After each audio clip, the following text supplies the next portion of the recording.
Saudara-saudari yang dikasihi Tuhan Yesus Kristus, selamat bertemu kembali dalam program Arus Hayat Voice. Tema kali ini adalah cara memulihkan seorang saudara. Pembacaan Alkitab kita ambil dari kitab Matius pasal 18 ayat 15b. Jika ia mendengarkan nasihatmu, engkau telah mendapatkannya kembali. Demikian firman Tuhan. Saudara-saudari yang dikasihi Tuhan, di antara anak-anak Allah, sering terjadi seorang saudara berbuat dosa terhadap yang lain. Jika terjadi demikian, apakah yang harus kita perbuat? Di dalam Matius pasal 18 ayat 15 mengatakan, apabila saudaramu berbuat jahat, tegurlah dia di bawah 4 mata. Artinya, kalau ada seseorang berbuat dosa terhadap Anda, maka yang pertama-tama ialah jangan Anda memberitahu orang lain maupun penatua gereja, terlebih menjadikannya bahan obrolan atau gosip. Melainkan Anda harus memberitahu atau menegur saudara itu secara pribadi. Lalu bagaimana caranya memberitahu saudara itu? Di dalam hal menanggulangi dosa perorangan ini, Tuhan menghendaki Anda menegurnya di bawah 4 mata. Artinya, ketika hanya ada dia dengan Anda berdua saja, maka Anda bisa menegur dia. Hal ini perlu kasih karunia.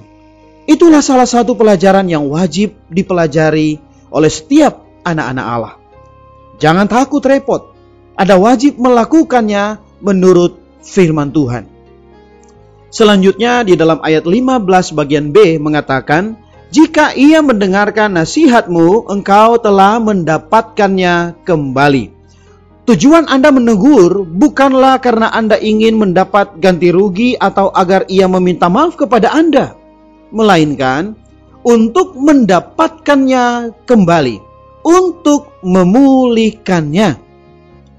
Karena jika hal itu tidak dibereskan, ia tidak akan lewat di depan Allah, baik dalam persekutuan maupun di dalam doa-doanya.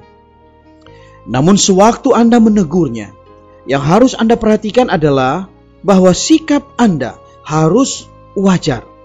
Roh Anda, motivasi Anda, perkataan Anda, cara mengatakannya, sikap Anda, air muka Anda, dan nada suara Anda, semuanya harus benar, semuanya harus tepat.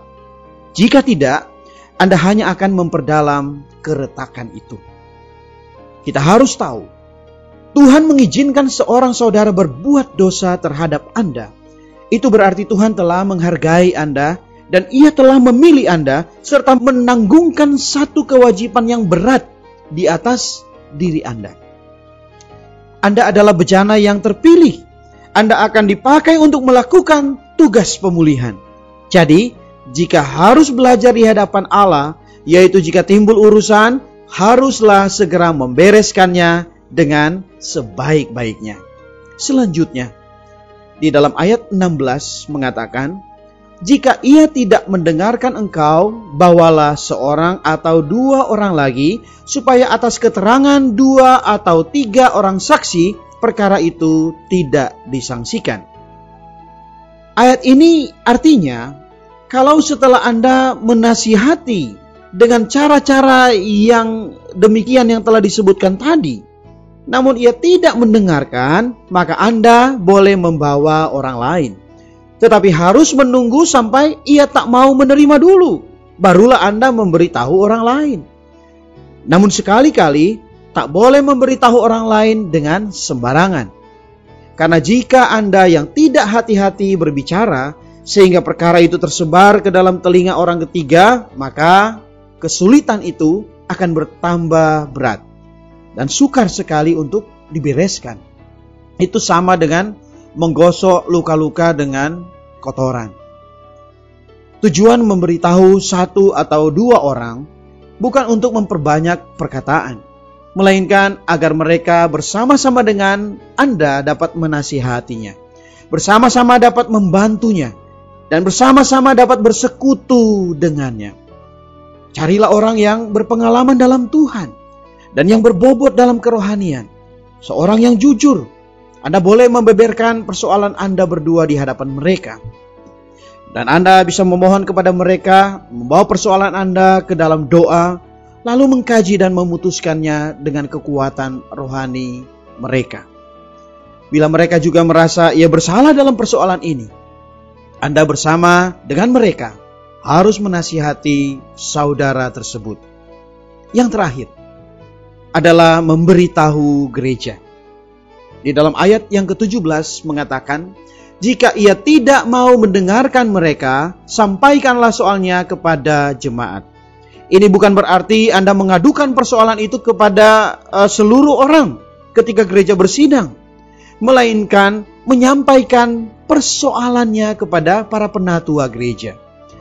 Jika hati nurani gereja pun menganggap bahwa saudara itu bersalah, maka pasti ia sesungguhnya bersalah. Kalau saudara tersebut hidup di hadapan Allah, ia seharusnya melepaskan pandangannya dan menerima keterangan 2 atau 3 orang saksi itu. Jika ia tidak menerima keterangan 2 atau 3 orang saksi itu, maka setidak-tidaknya ia harus menerima keputusan gereja, karena itulah kehendak Allah. Lebih jauh lagi, ayat 17 bagian B mengatakan, jika ia tidak mau juga mendengarkan jemaat, pandanglah dia sebagai seorang yang tidak mengenal Allah atau seorang pemungut cukai. Perkataan ini sungguh sangat serius.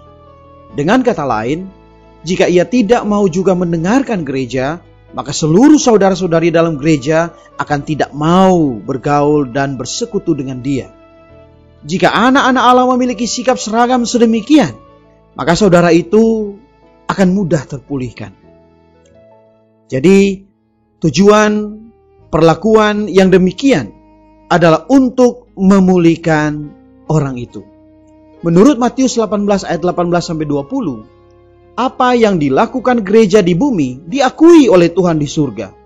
Jika 2 atau 3 orang sepakat memutuskan sesuatu di hadapan Allah, maka Allah pasti mengakui hal itu. Karena itu, kita wajib belajar tunduk di bawah wewenang Roh Kudus dan menuruti perkataan gereja. Semoga Allah memberi karunia kepada kita, agar kita menjadi seorang yang berkasih karunia terhadap Tuhan. Jika ada saudara berbuat dosa terhadap kita, ampunilah dia dengan segenap hati kita. Bahkan pulihkanlah dia menurut kewajiban Anda dan menurut firman Tuhan. Semoga Allah memimpin kita agar dalam gereja kita dapat menyatakan penghidupan yang sedemikian. Mari kita berdoa. Tuhan Yesus, terima kasih untuk semua saudara-saudari yang ada di dalam gereja. Engkau berdaulat atas kami semua. Kiranya firman-Mu yang telah kami dengar ini membuat kami belajar menempuh hidup gereja dengan benar dan tepat. Khususnya di dalam perkara menanggulangi persoalan di antara anak-anak-Mu. Oh Tuhan, kami masih perlu kasih karunia-Mu untuk kami berlatih menjadi seorang yang sesuai dengan firman-Mu. Ya Tuhan, perbesarlah kapasitas kami di dalam perkara ini. Terima kasih Tuhan. Amin. Demikianlah firman Tuhan. Sampai bertemu di kesempatan berikutnya. Kasih karunia-Nya menyertai kita semua.